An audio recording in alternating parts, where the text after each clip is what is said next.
আলী তুমি বাড়িতে চলে যাও, ফাতিমাকে বলো আমার লাঠিটা দেওয়ার জন্য। হযরত আলী রাদিয়াল্লাহু আনহু বাড়িতে গেলেন, মা ফাতিমার কাছ থেকে লাঠিটা নিয়ে আসলেন। উকাশা বললেন, ইয়া রাসূলুল্লাহ, আপনি সেদিন আমাকে মেরেছিলেন, আমার গায়ে কোনো কাপড় ছিল না, কিন্তু আপনার গায়ে তো জুব্বা আছে, আপনার জুব্বাটা খোলা লাগবে। আল্লাহ রাসূল সাল্লাল্লাহু আলাইহি সাল্লাম জুব্বাটা উপরের দিকে তুলে ধরলেন। সমস্ত সাহাবায়ে কেরাম চিন্তা করতেছেন, না জানি কি হয় আজকে।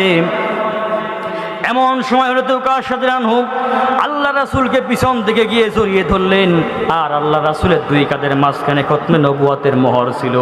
মোহরের মধ্যে চুমা খাইতে লাগলেন আর বলতে লাগলেন, সামিহিনি সামিহিনি ইয়া রাসূলুল্লাহ, হে আল্লাহ রাসূল আমাকে ক্ষমা করে দেন, আমাকে মাফ করে দেন।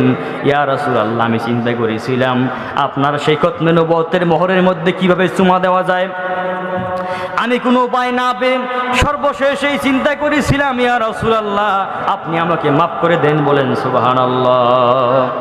এই ছিল আল্লাহ রাসূলের প্রতি সাহাবায়ে কেরামের ভালোবাসা।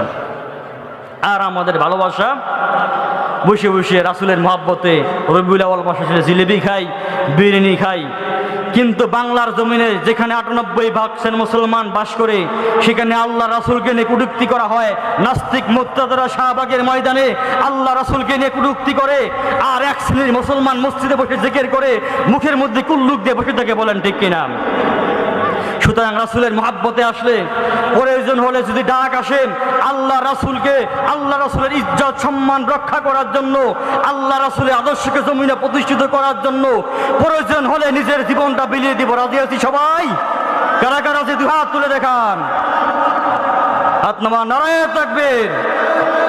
আলহামদুলিল্লাহ, হাত নামান।